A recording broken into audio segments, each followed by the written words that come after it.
Hi, this is Thunder E from Booredatwork.com, and today with me I have Snatch Hatch. Yes. I'm writing all these wonderful reviews for you. Definitely. And today we're doing a special show, 2 parts. We're going to be covering the Academy Awards, the Oscars 2010, and in this series we're going to be doing actually 4 of the top awards given out, lots of awards, but the 4 we're doing in this show are... We're going to be looking at Best Picture, Best Adapted Screenplay, Best Original Screenplay, and Best Supporting Actor and Actress. Yes. So why don't we get started with the Best Original Screenplay? Yeah. Now, five films for this. Hurt Locker, Inglourious Bastards, The Messenger, A Serious Man, and Up. Okay, I've watched 3 movies out of those. I watched Hurt Locker, Inglourious, Up, and 4, and part of A Serious Man halfway through. And I've seen all 5, including The Messenger. Now, in my opinion, it's hard to take any animated film seriously in this. Yes. For any kind of consideration.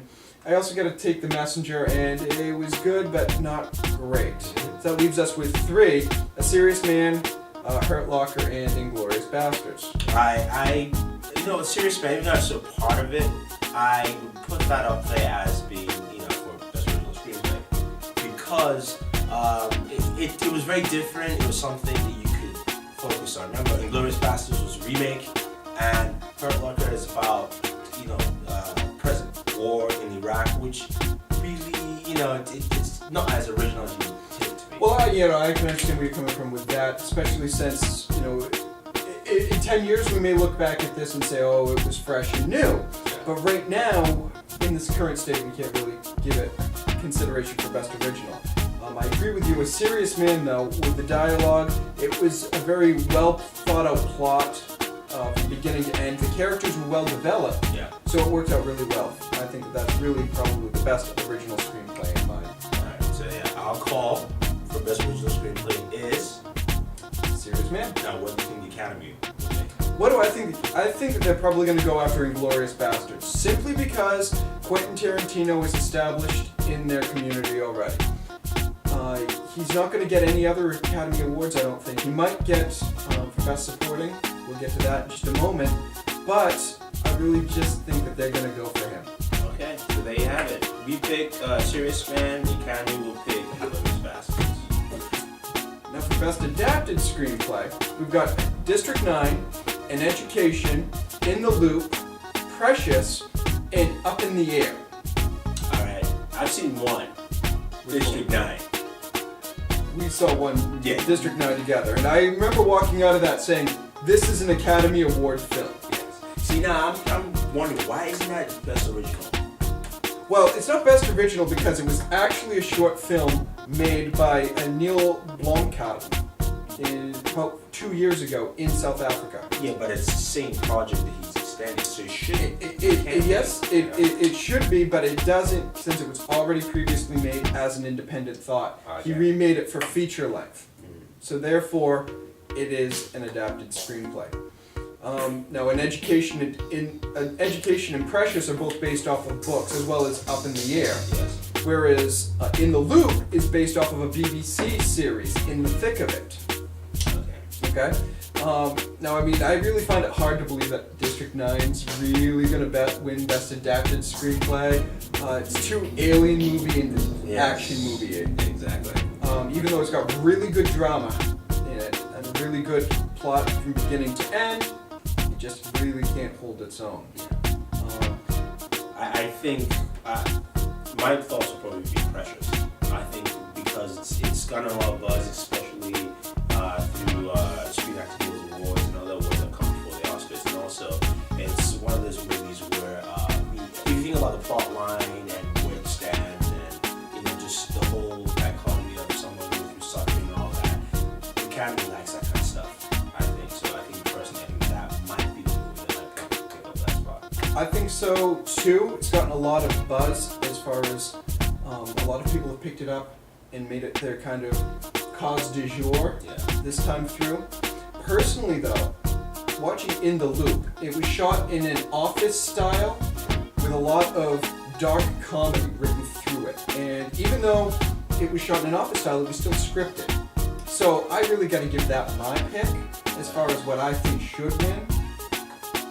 But I think Precious. So I think that what we're saying is, as far as the Academy goes, Precious is the winner. Now my personal pick, I think In the Loop should be the winner. Yeah, so you have it. Next we're going to Best Supporting Actress. Best Supporting Actress. Now, there's a pretty good, it's a pretty thin group, in my opinion, this year. All right. We got Penelope Cruz for 9. We have Vera Farmiga for Up in the Air. We're looking at Maggie Gyllenhaal for Crazy Hearts, Anna Kendrick for Up in the Air, and Monique for Precious. I watched 9. I immediately had to watch Rambo afterwards to cleanse the palate. Watched Rambo actually the next morning too, because I still had the songs from 9 stuck in my head. So I really can't think that Penelope Cruz, plus it's a broadcast with lots of people in it. It's got Judi Dench, it's got Daniel Day-Lewis has got it, and Kate Hudson is in it, and we have there's just a ton of people. She really only got maybe 10 minutes of screen time in the whole film. I just don't think that she's right for Best Supporting. You know, what do you do? I haven't watched any of those movies. Okay. I mean, he is the expert, but again, I'm going to default to what I think the Academy will pick, and I think it might be Monique in Precious.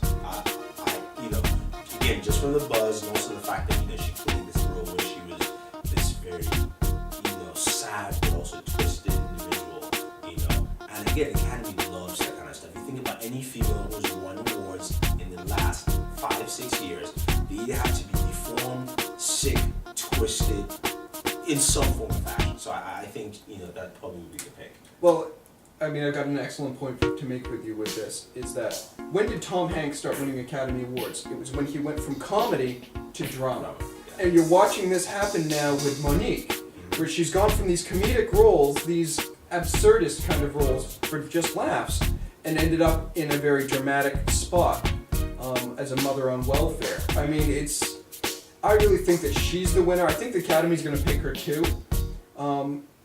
Even if this wasn't a weak group, and I think this is a weak group as far as Academy Awards for Best Supporting. Even if it wasn't a weak group, I think she could still win. So I think our pick for Best Supporting Actress is going to be Monique. I think that also the Academy will take her as well. All right. Now for Best Supporting Actor role, 5 men. I think this may be as deep a pool as we've ever seen before.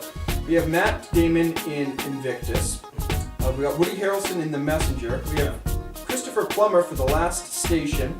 We're looking at Stanley Tucci for Lovely Bones, as well as Christoph Waltz in Inglourious Basterds. Now, how many of these have you seen? Again, Inglourious Basterds? Yes. Yeah. And I've seen parts of Invictus.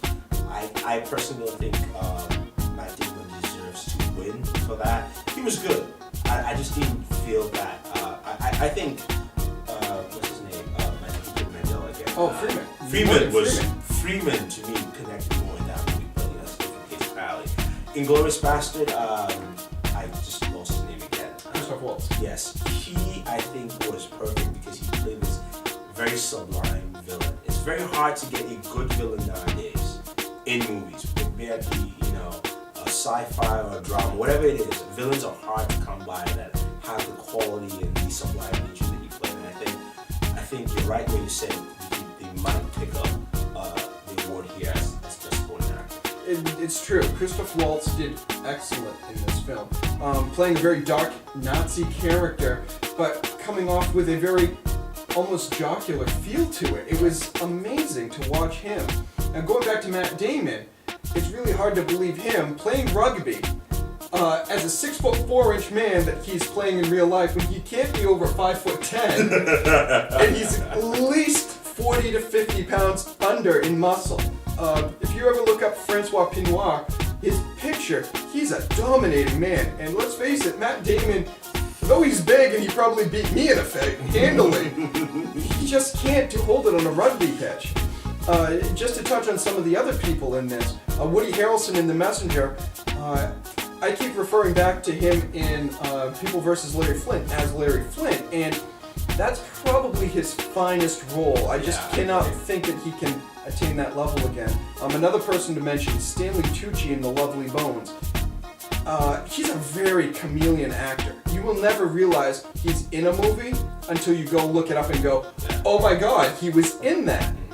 I agree. And Stanley Tucci in The Lovely Bones takes creepiness to a whole new level. It's really disturbing how good he does. It's like he's channeling his inner Jeffrey Dahmer, Ted Bundy kind of situation. Yeah. He is my pick for who I think should get the Academy Award. He's got a very dark underlying personality here that's quite amazing. Well, I really think though the Academy is going to take is Christoph Waltz. Yeah. He's really good in this. I can't deny them if they do take him because he's just that good. And I really can't complain about him being taken over Tucci. Yeah. So there you have it. I'm just going to do a quick rundown of the different categories and who we picked, who we think the Academy picks. So best adapted screenplay we picked. Best adapted screenplay, we went with In the Loop, but we think Precious is going to take it. Yes. Best original screenplay. Best original screenplay, we both said A Serious Man. Yes. And I think it's the same with the Academy would do that too. Best supporting actress, which we said was we. We both went with Monique. We also think that the Academy is going to take Monique. Yeah, exactly. And best supporting actor. I say Stanley Tucci, but I really think Christoph Waltz is going to be the man. So there you have it. That's our picks for the best adapted screenplay, best original screenplay, best supporting actress, and best supporting actor. Now, if you guys have any other choices or you think we're totally wrong, let us know. But he's definitely right. He knows his stuff. He watched everything, and it was painful, but he watched all those movies to make sure he could make the right choices, write those articles for you guys. So again, this is Dougie from Booredatwork.com. And this is Snatch Hatch. Yes, we'll be saying, post your comments, let us know what you think. Subscribe to our YouTube page, Facebook page, as well as our Twitter page, all Booredatwork. And also, don't forget to enjoy